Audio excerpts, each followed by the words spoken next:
حضرت عمر بن عاص رضی اللہ تعالیٰ عنہ نے مصر خود فتح کیا تھا، خود فاتح تھے. حضرت عمر نے انہیں گورنر مصر بنا دیا. ان کا بیٹا ایک عام آدمی کے بیٹے کو کہنے لگا چلو اپنا اپنا گھوڑا دوڑاتے ہیں، بھلا کون جیتتا ہے. گھوڑے دوڑے، عام آدمی کا بیٹا جیت گیا.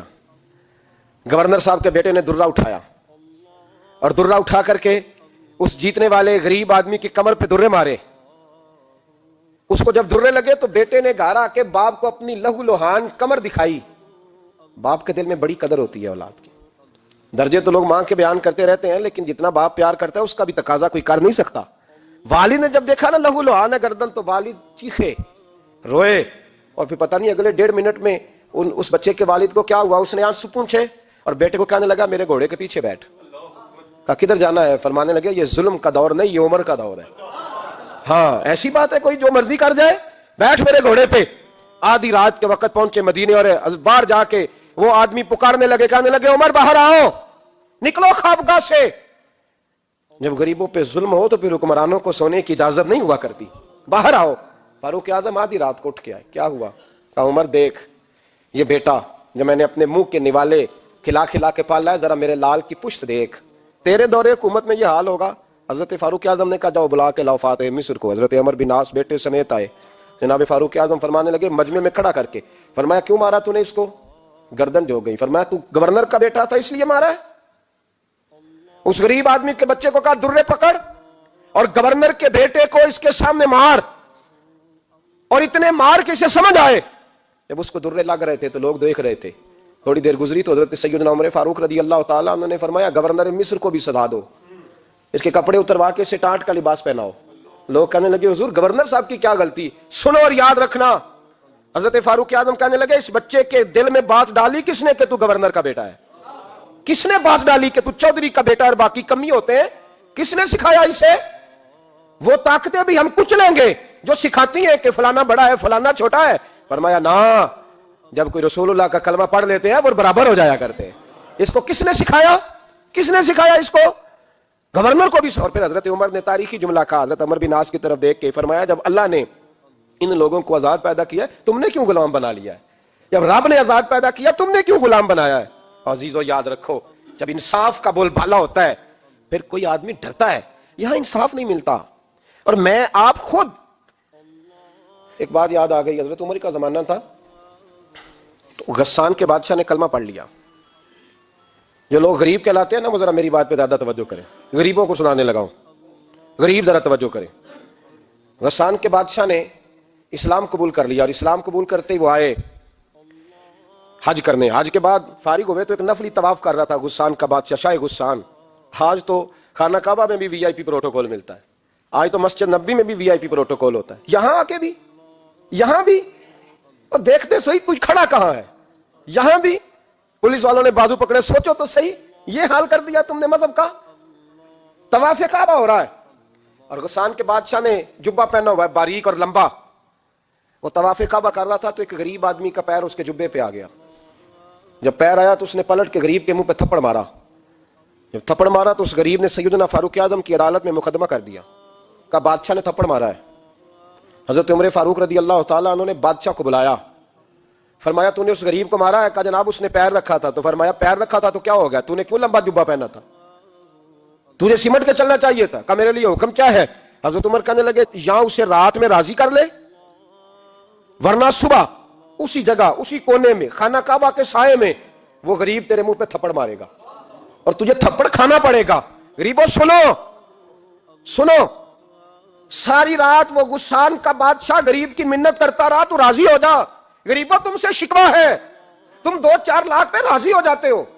غریبوں تم سے شکوہ ہے، تم انصاف ہونے نہیں دیتے. غریبوں تم تھوڑی تھوڑی بات پہ مطمئن ہو جاتے ہو.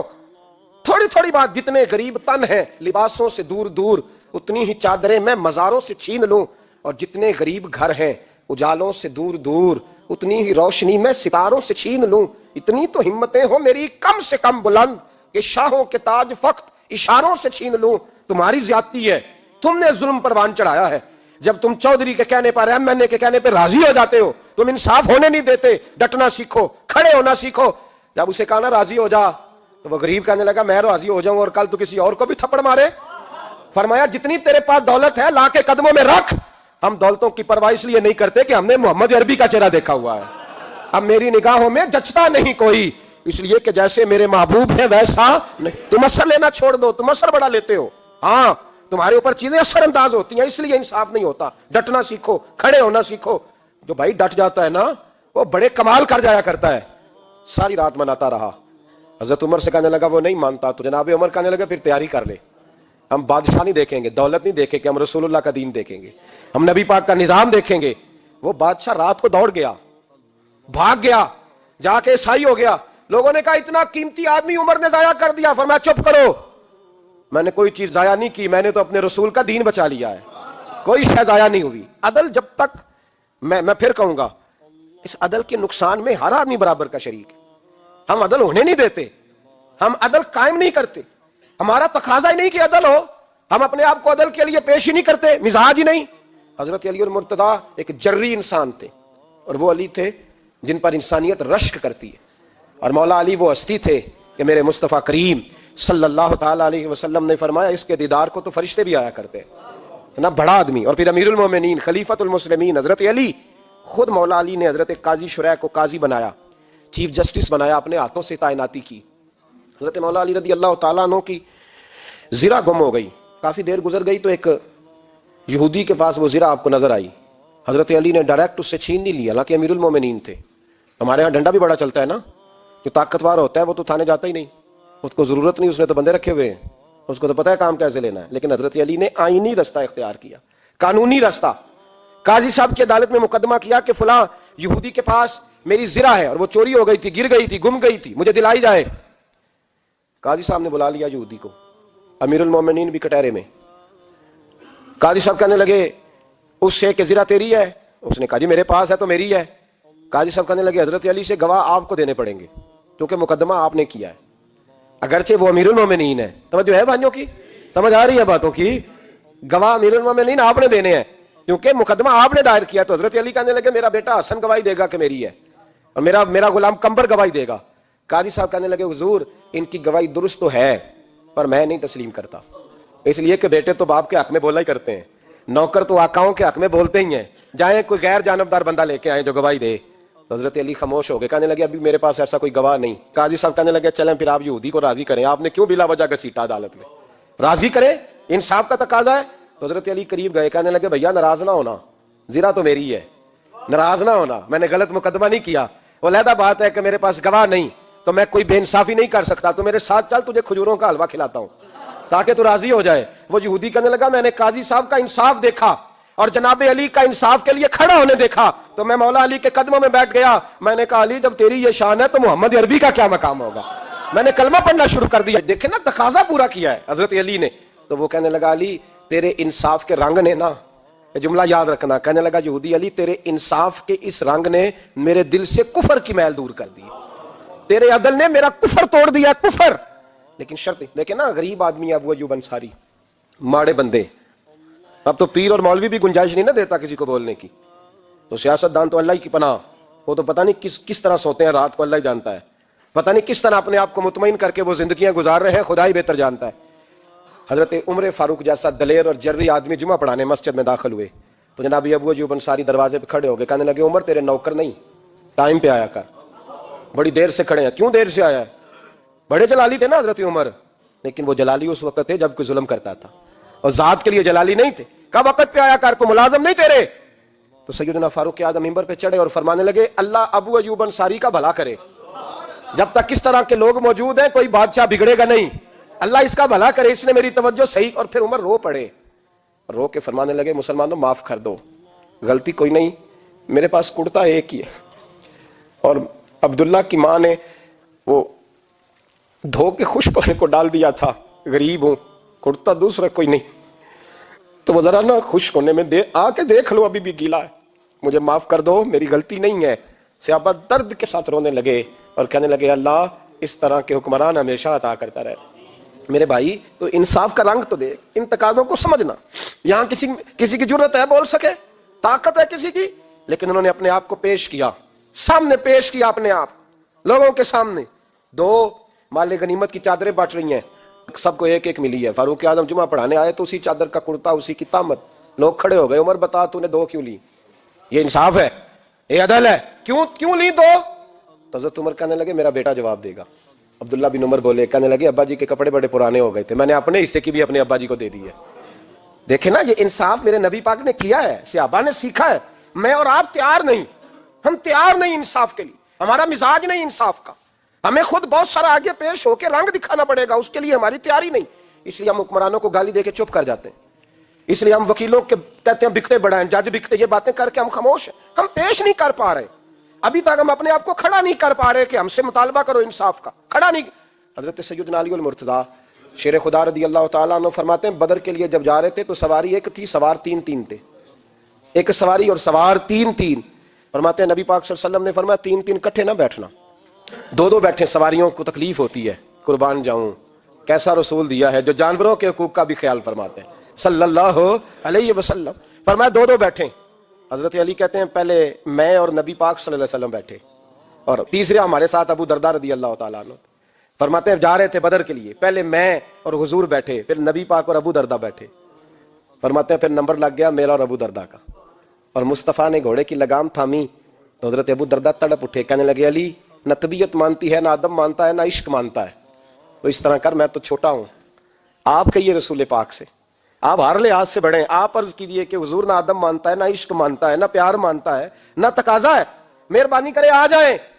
حضرت علی ہاتھ باندھ کے عرض کرنے لگے محبوبہ ٹھیک ہے باری آپ کی پیدل چلنے کی ہے, پر مہربانی کریں, ادب پیار اور محبت مجبور کر رہی ہے. تو حضور نے فرمایا علی چپ کر, میں عدل نہیں کروں گا تو لوگ عدل سیکھیں گے کیسے؟ اگر میں عدل نہیں کروں گا تو قوم سیکھے گی کیسے؟ مجھے عدل کرنے دے, انصاف کرنے دے. فرمایا چلنے دے مجھے پیدل, کچھ نہیں ہوتا. تقاضا عدل جب تک پورا نہیں ہوتا, آپ یقین کریں میرے اساتذہ کہا کرتے تھے میں عدالت کو عدالت نہیں کہتا, کچہری کہتا ہوں, اس لیے کہ عدالت وہ ہوتی ہے جہاں عدل ہوتا ہے. یہاں تو حال یہ ہے, بتائیے وکیل کو نہیں پتا ہوتا کہ جو میرے پاس آیا یہ غلط آدمی ہے, وہ اس کی حمایت کرتا ہے کہ نہیں, اس کے ساتھ چلتا ہے کہ نہیں, جھوٹ کے ساتھ آخر تک لڑتا ہے کہ نہیں لڑتا. جو گواہ بن کے جا رہے ہوتے ہیں انہیں پتا ہوتا ہے کہ نہیں کہ ہم جھوٹے کی گواہی دینے جا رہے ہیں. تو پھر کیا سارا ظلم حکومتیں کر رہی ہیں؟ معاشرہ بھی تو اپنی ترتیب بدلے نا, لوگ بھی تو اپنا رنگ بدلے نا, لوگ بھی تو طبیعت بدلے نا. کون منتخب کرتا ہے انہیں ظالموں کو؟ عوام, اور پھر اس کے بعد شکوہ بھی عوام ہی کرتی ہے. خدا را تقاضے سمجھو, مزاج سمجھو, طبیعت سمجھو اسلام کی. میرے نبی پاک صلی اللہ علیہ وسلم نے عدل کا بول بالا کیا ہر مقام پر, ہر نقطے پر. رسول پاک صلی اللہ علیہ وسلم نے عدل اور عدل کی آواز بلند فرمائی. کوئی مقام ایسا نہیں. آپ پڑھیے کتابیں, اگر ایک کلمہ پڑھنے والے اور یہودی کا فیصلہ آیا ہے اور نبی پاک صلی اللہ علیہ وسلم نے یہودی کو حق میں سمجھا ہے تو نبی پاک نے یہودی کے حق میں فیصلہ دیا. وہ منافق بگڑ گیا ہے, حضرت عمر کے پاس گیا ہے, لیکن حضور نے فرمایا جہاں جاتا ہے جا, فیصلہ وہی کیا جائے گا جو عدل پہ مبنی ہوگا, جو انصاف پہ مبنی ہوگا. ہماری طبیعتوں کے اندر سے وہ جو جس سٹیج پہ کوئی بیٹھا ہے وہ وہاں بڑا ہے, وہ جہاں بیٹھا ہے وہ سلطنت کا مہاراجا ہے. وہ کہتا ہے نہیں میرے پاس سارا کچھ ہے, یہاں تو میں اختیارات استعمال کروں گا, وہ استعمال نہ ہوئے تو پھر دولت استعمال کروں گا. تو جب اجتماعی مزاج قوم کا بگڑتا ہے, پھر معاشرے میں ناانصافی عام ہوتی ہے, پھر ظلم عام ہوتا ہے, پھر بے راہ روی کا شکار. اور میرے نبی پاک صلی اللہ علیہ وسلم کی حدیث سن لے, ذرا جا کے سنا یہ والی روایت, اور اسے یاد کر لینا, اس کا رٹا لگا لینا. حضور نے فرمایا تھا جس معاشرے میں بے حیائی عام ہوگی وہاں ایسی بیماریاں پیدا ہوں گی جن کا علاج ہی کوئی نہیں ہوگا. اور حضور نے فرمایا جس قوم کے اندر انصاف نہیں ہوگا وہاں قتل عام ہوگا. انصاف نہیں, جب تک مجرم کو سزا نہیں ملتی, جب تک مجرم کو سزا نہیں ملتی اتنی دیر تک لوگوں کے لیے وہ نشان عبرت نہیں بنتا, اتنی دیر تک لوگ باز نہیں آتے. یاد رکھیں جب انصاف ہوگا, عدل ہوگا, اور عدل کرنے والے جب عدل کریں گے اور انصاف کا دامن تھامیں گے. پہلی بات تو یہ ہے کہ ہم اپنے آپ سے برا کریں بہت ساری چیزوں کو. ہم دیکھتے ہیں حکومت نے چھوٹی چھوٹی کمیٹیاں بنا دی ہیں مصالحتی کمیٹیوں کے لیے, بین المذاہب کمیٹیاں, بڑا کچھ بن گیا ہے, لیکن لوگ گروہ بندی کا شکار ہیں, گروہی تعصبات ہیں. دیکھتے ہیں کہ ہمارا ووٹ کس طرف ہے, ہمارا مزاج کس طرف ہے, اس رنگ میں ملت کا اجتماعی نقصان ہو جائے, شرازہ بکھر جائے. اور میں شروع میں کہہ چکا ہوں, امام حسن فرمایا کرتے تھے اگر غریب پر ظلم نہ روکا جائے گا تو وہ ظلم امیر کے دروازے تک بھی جائے گا. ایک وقت آئے گا کہ امیروں کے ساتھ بھی زیادتیاں ہونے لگیں, اس لیے کہ جب ظلم ہوتا ہے تو اس کی آگ بھی پورے معاشرے کو لپیٹ میں لیتی ہے, اور جب انصاف ہوتا ہے تو اس کی برکتیں بھی سارے معاشرے کو فائدہ دیتی ہیں. عدل انصاف ضروری امر ہے. حضرت عمر فاروق رضی اللہ تعالیٰ عنہ جناب زید بن ثابت رضی اللہ تعالیٰ عنہ کو خود قاضی بنایا تھا. حضرت زید بن ثابت کو قاضی خود بنایا, خود تعینات کیا. حضرت ابی بن کعب رضی اللہ تعالیٰ عنہ نے نا حضرت عمر پر مقدمہ کر دیا حضرت زید بن ثابت کی حکومت میں، خود حضرت عمر پر۔ جناب عمر جب پہنچے نا وہاں، سب لوگ بیٹھے رہے، ایک شخص کہنے لگا تم اپنے امیر کے لیے کھڑے نہیں ہوئے، تو حضرت زید بن ثابت کہنے لگے چپ کر جا، ان پر مقدمہ ہے، وہ حساب دینے آئے ہیں، امیر المومنین بن کے نہیں آئے۔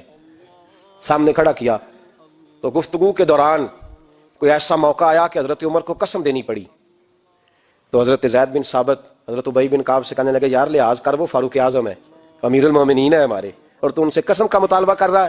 حضرت سیدنا فاروق اعظم کی طرفداری میں بات کی نا، تو حضرت سیدنا عمر فرمانے لگے زید اس مقدمے کا فیصلہ کر لو اور اس کے بعد میں تمہیں معزول کر دوں گا، تم تو اہلیت ہی نہیں رکھتے۔ حضور کیا ہوا؟ فرمایا تم نے میری طرفداری کیوں کی؟ تم نے مجھے امیر المومنین کیوں کہا؟ تم نے کیوں میرے حق میں بات کی؟ اگر میں اور تو اس طرح کرنے لگیں گے تو امت کو عدل کون دے گا؟ اگر میرا اور تیرا یہ رنگ ہو جائے گا، کیوں تو نے مجھے امیر المومنین کہا؟ اس وقت میں اپنی صفائی دینے آیا ہوں، عمر بن خطاب سے زیادہ میرا کوئی تعارف نہیں ہونا چاہیے، کیوں تم نے یہ لفظ کہے؟ اور فرمایا اگر مجھ پر قسم آئے گی اور جو میرے اوپر لاگو ہوگا مجھے وہ کام کرنے کا تمہیں حکم کرنا چاہیے تھا۔ یہاں تو حال ہی کوئی نہیں، مزاج ہی کوئی نہیں۔ ہماری قوم بڑی سمجھدار ہے، حکمران بھی بڑے سمجھدار ہیں۔ ممتاز حسین قادری رحمۃ اللہ علیہ کو پھانسی ہوئی تو لوگ کہنے لگے مولوی شدائی ہو گئے، فیصلہ تھا عدالت کا تو ماننا چاہیے تھا۔ ایک فیصلہ ایک پیپلز پارٹی کے سابقہ صدر کے بارے میں بھی عدالت نے دیا تھا، اور پھر آپ کی پارلیمنٹ نے اس فیصلے کو کنڈم کیا، مذمت کی، اور اٹھ کے کہا گیا کہ ہم مذمت کرتے ہیں، فیصلہ غلط تھا۔ جب حضرت ممتاز قادری کے حق میں فیصلہ آئے تو اس وقت لوگ بولتے ہیں، کہتے ہیں دیکھو جناب عدالت کا فیصلہ ہے اور مولوی کہہ رہے پھانسی نہ دو۔ اور جب ایک شخص پر، ایک عام آدمی پر فیصلہ آئے اور بڑی عدالت کرے اور وہ چوکوں چوراہوں میں کھڑا ہو کے کہے کہ ہم اس فیصلے کو نہیں مانتے، پھر کوئی آدمی نہیں بولتا۔ پھر کسی جگہ ہم نے کہا تھا بچ جا، تو رسول اللہ صلی اللہ علیہ وسلم کی ناموس والوں کا لحاظ کر، اللہ رسول تیرا خیال فرمائیں گے۔ لیکن یہاں عدل اور انصاف کے تقاضے بڑے عجیب ہیں، غریب کے حق میں فیصلہ اور ہے اور امیر کے حق میں فیصلہ اور ہے۔ چودھری صاحب پہ درخواست آ جائے تو ایس ایچ او صاحب ٹیلی فون کرتے ہیں، چودھری صاحب درخواست آئی ہے تو کی کرنا جے، وہ کی کرنا ہو تو اپلیکیشن آئی ہے، لینی ہے کہ نہیں؟ اور اگر غریب آدمی بیچارہ ریڑی والا 4 بیٹیوں کا باپ ہے اور نہ وہ گدھا گاڑی پہ بیچتا ہے فروٹ، تو غلط کراسنگ کی وجہ سے مقدمہ ہو گیا ہے، تو چودھری کو ساتھ لے کے وہ گیا ہے، چونکہ 4 بیٹیاں نا اور کل اس کی ملکیت وہی 5000 تھا جس کا اس نے فروٹ خریدا تھا۔ چودھری بھی کرسی پہ، ایس ایچ او بھی کرسی پہ، اور غریب آدمی زمین پہ بیٹھا ہے، اور ایک زبان سے 32 گالیاں اسے دی جا رہی ہیں۔ وہ کہتے ہیں چودھری صاحب تہاڈی مہربانی، میں تو شامی گھر جانا ہے تو میری تیاں روٹی کھانی، مہربانی کرو میرا سامان واپس کر دو، مہربانی کرو خدا را میرا سامان دے دو۔ او یار ظلم یہ ہے کہ یہاں امیر کے لیے قانون اور ہے اور غریب کے لیے قانون اور ہے۔